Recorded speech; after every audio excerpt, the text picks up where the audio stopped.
So hello there everyone and welcome, it is Niran here, and today it's time for me to welcome you back to yet another episode of FIFA 18 Career Mode in 2020, and this should be the last really of the trilogy as far as looking at Career Mode in this season is concerned. But if you are new to proceedings around here, then basically this is where we sim forward 3 seasons into the Career Mode, into the year 2020, and we see what on earth is going on in the world of football. If you missed the first 2, then you can click the top right of the video and there will be a link taking you to a playlist called Career Mode in the Future, and you can check out the first 2 where we've already established there are some crazy transfers. You can see in the background we've already got Toby Alderweireld going to Bayern Munich, all sorts of stuff going on. If you want to see that, then go and check out the last couple of episodes, but you can also check out this episode which has a very similar theme. And if you are new around here, then make sure to subscribe to the channel and like the video if you go on to enjoy it. But first of all, we're looking at some of the leagues that you guys wanted me to check out. And first of all, we had the Republic of Ireland League, which was won by Dundalk ahead of Shamrock Rovers. I hope I pronounced Dundalk right. I actually am very bad with I'm quite bad with some pronunciations, but good with others. Scottish League was won by Celtic, but Rangers are on the comeback trail, finishing only 8 points behind them, although Celtic's goal difference was physically disgusting. Australian League was also another one that people wanted me to look at, or the A-League, but unfortunately with the way that works, the season hasn't actually finished yet, so it's going to be very difficult to keep up with that one. Same with the US League as well. You know, for the guys that are interested, you can pause on the video if you want and check out everything in a little bit more detail. I won't obviously talk over everything, because you can physically see it on the screen. Sporting Kansas City, though, are winning the US League ahead of Atlanta United, and Philadelphia are bottom of the MLS with Minnesota United and Impact Montreal were just ahead of them, and New York Red Bulls weren't doing too well in that league.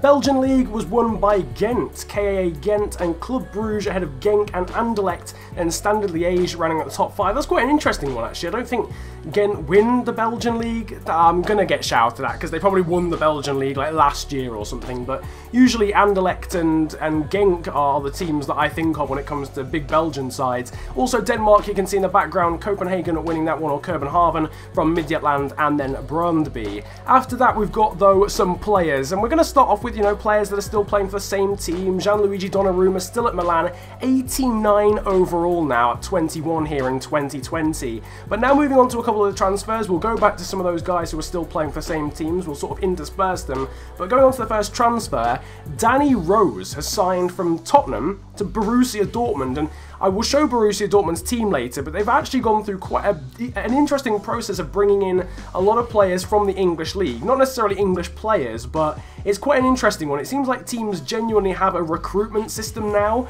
because Dortmund have gone through and bought so many players from the English league. It's really interesting. Danny Rose was one of them. You've just seen Gabby Jesus as well, who's obviously got a ridiculous overall at this point in career mode. Paulo Dybala is now 93 overall at 26 years of age, playing for Juventus. He's pretty much in his prime now. After that as well, Cesar Azpilicueta has joined Paris Saint-Germain, so he's left Chelsea at 87 overall as the centre-back who can also play across the entirety of defence. He's 30 years of age now, and of course, as I mentioned, playing in France for Paris Saint-Germain. Ousmane Dembele is still staying loyal to Barcelona. He's 88 overall now with those 5-star weak foot, 5-star skill moves for the right winger, but yeah, he's such a good player at this point in career mode. It's pretty scary. Sergio Aguero has started to decline a little bit. He's gone down from 89 to 87, but still one of the best strikers in the world on this game, and he, of course, is still playing for Manchester City.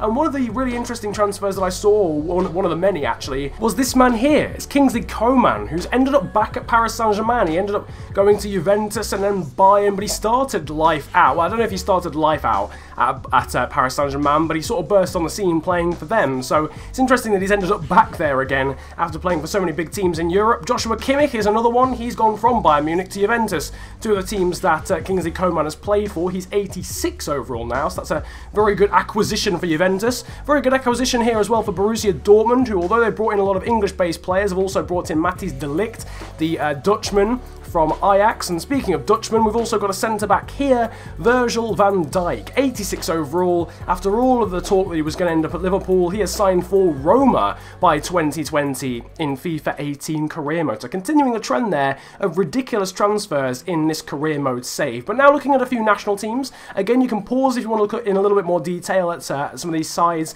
Colombia was there a moment ago, James Rodriguez is still their best player, and Jesus Corona is 85 overall, he's Mexico's best player. Some of these were teams that you guys wanted to see, so I hope you guys do enjoy the ones that suggested these teams specifically. Gareth Bale obviously still playing for Wales, he's 88 overall, I think he's declined therefore by 1. Scotland was another team that a lot of people wanted to see. Their best player is Ryan Gould at the moment, although Kieran Tierney and Andrew Robertson at right back and left back respectively have also reached 80 overall, so their team's not looking too bad, but no real starlets or wonder kids seemingly breaking through at that point. We'll have to wait and see. Iceland is a new team to the game. Their best player is still Gylfi Sigurdsson, who remains at 82. They've also got Finn Bogerson up front. Poland are now without Robert Lewandowski. I know he's still playing. He still plays for Bayern Munich at this point in a career mode, but he's seemingly retired from international football. Teodorczyk, I think, is their main striker, but their best player is Peter Zielinski now, who's 86. Russia have got a decent side, but is distinctly average. Their best players are their defensive midfielders. Apart from that, the team is sort of hanging around 80 sort of area. Best Swedish player at the moment is Emil Forsberg. Guidetti is also 81 overall, and a few other decent players here and there for Sweden. Uruguay still being led up top by Luis Suarez, though he has started to decline quite a lot. He's 86 overall. Actually, their best overall player is actually Jimenez, the 87 overall centre-back from Atletico Madrid. So just putting that one out there. Here is Turkey, decent team as well. Özcan Özyakup, as well as Ömer Toprak and Hakan Çalhanoğlu as well as their best players. And then over to Switzerland, we've got Xherdan Shaqiri at 84 overall, Jan Sommer at 84 overall, but their best player is Breel Donald Mbolo up top at 85. And Ricardo Rodriguez as well, who's 84. So decent team over there in Switzerland, but again, not one that's probably going to win any sort of international titles realistically. Moving on though to some of the teams, or some of the actual domestic teams if you like, and first of all we've got Arsenal, who I thought I'd already talked about, but apparently I haven't in this series so far. They've signed Jerome Boateng, or I've been told off for pronouncing it like that, but that is how I pronounce it. Jerome Boateng, as well as Kostas Manolas, is now playing for Arsenal, so they've got a very, very solid back three if that's how if that's their formation they're going to play, because they've now got Mustafi, Manolas and Boateng, which is insane. That's a ridiculously good back three. Douglas Costa has also signed for Arsenal. You can also see with some of the other players that are still playing for them, the likes of Coquelin and Cazorla and El Neni, Reece Nelson there as well. He's sort of grabbed a lot of attention recently, has the youngster. They've also signed Riyad Mahrez. Alexis Sanchez is now 86 overall. Jack Wilshere still playing for them, along with Granit Xhaka and Mesut Ozil, who are now 85 and 87 respectively. And then strikers-wise, you can see that Arsenal have got Chuba Akpom, Olivier Giroud, Alexander Lacazette, Steffi Mavadidi and Lucas Perez still on their books, with obviously Lacazette being the best overall out of those forward players. He's 87 overall. I also got some suggestions for Internazionale or Inter Milan to feature in this. Their best goalkeeper is still Samir Handanovic, so they have got 6 of them in terms of goalkeepers.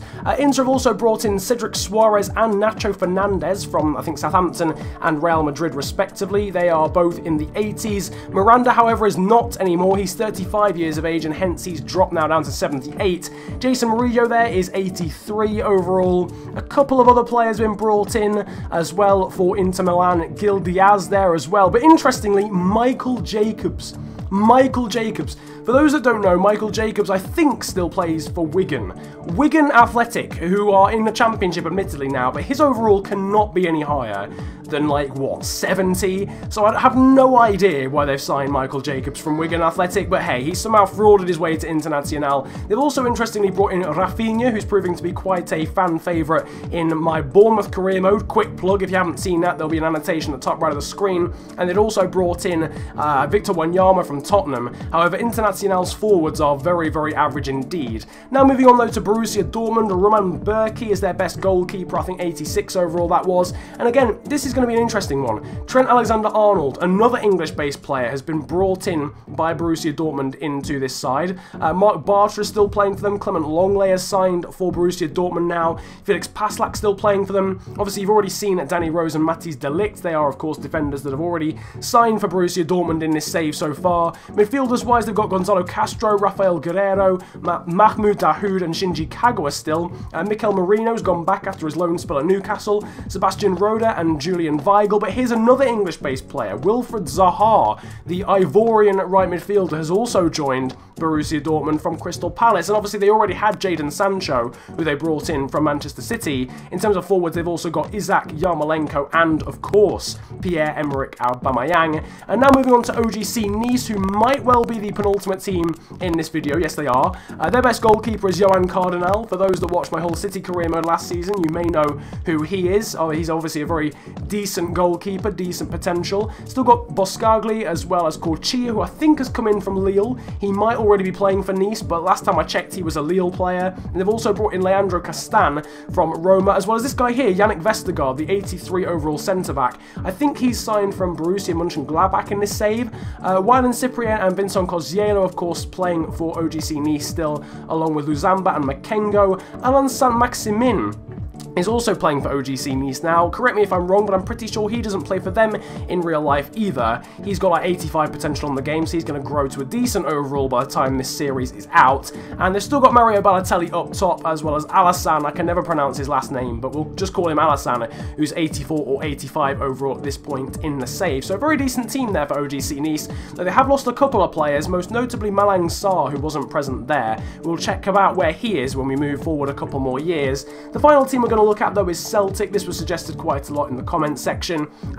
If I'm being brutally honest, I don't know Celtic's team off by heart, because a lot of the players they bought, as you're going to see, are clearly Scottish-based players. So a lot of these players might have been brought in from, like, I don't know, Aberdeen or Hibernian. There's a guy there who I think is in an Inverness shirt, Ryan Christie. He might play for Celtic right now, but they just haven't updated his shirt on the game. I don't know. Same for Johnny Hayes, who's I think wearing an Aberdeen shirt there. Same for Liam Henderson as well. These guys might have signed for Celtic in real life. I'm not entirely sure, but Celtic fans will know, obviously, and it's a gauge of who you've brought players off. You know, from the rest of the Scottish League, but obviously it's quite hard to tell because some of the players, they just haven't updated the shirts. For example, Moussa Dembele, who still isn't wearing a Celtic shirt for some reason, even though he's clearly a Celtic player in real life. But that is Celtic, that's their squad. It's looking pretty decent. Dembele is up in the 80s, so he's clearly their best player in the side overall. But that is pretty much it, I think, really for this video, and pretty much it for career mode in 2020 overall. We are obviously not going to end the series, but we are now going to simulate forward, I think, another 5 years. But if you guys have any objections to that, then drop it in the comment section. If someone else has made the same objection to you, then give it a thumbs up so I know what is popular. If you want me to do this at slightly lower year intervals, then do let me know, but I'm hoping to do obviously 2020, which we've just done, 2025, 2030, and then I think I'll also do one for the last season of career mode as well, which I think is 2033 this year. So I'll do another one. So it'll actually be 4 this year. There was 3 last year, which was just 2020, 2025, and then 2030. But I'm going to add on 2033, or at the end of career mode, for this FIFA as well. So I hope you guys are hyped for that. But hopefully next time we'll have simmed forward another 5 seasons, or however many seasons you guys want me to do. Personally, I'd like to do 5 seasons, but again, it's up to you guys. You guys are going to watch this series at the end of the day. And if you've enjoyed this video, then make sure to slap a like on it, and I would implore you to subscribe if you are new to the channel. 50,000 subscribers by the end of the year is still the goal, and I think it's very much doable with you guys' support. If you've enjoyed the video that much, then comment, that's absolutely fine, or leave some constructive criticism, that's cool. You can also follow me on social media. My handle is on the screen for Twitter, it's @theofficialfng. It's the same over on Instagram as well, and links to those are in the description. But apart from that, it has been a pleasure ranting at you guys today. Have a wonderful day, enjoy yourselves, and goodbye. Yo, Massappeals. I roll out with some monsters.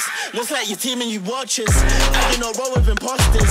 Sound like the man in the Oscars. I'm drunk of Henny and Fosters. I have a career, I'm jobless. This bitch f***ed me so hard, I might just end up unconscious. I like girls in lingerie, especially if it is crotchless. Bitch, I am the bigger picture.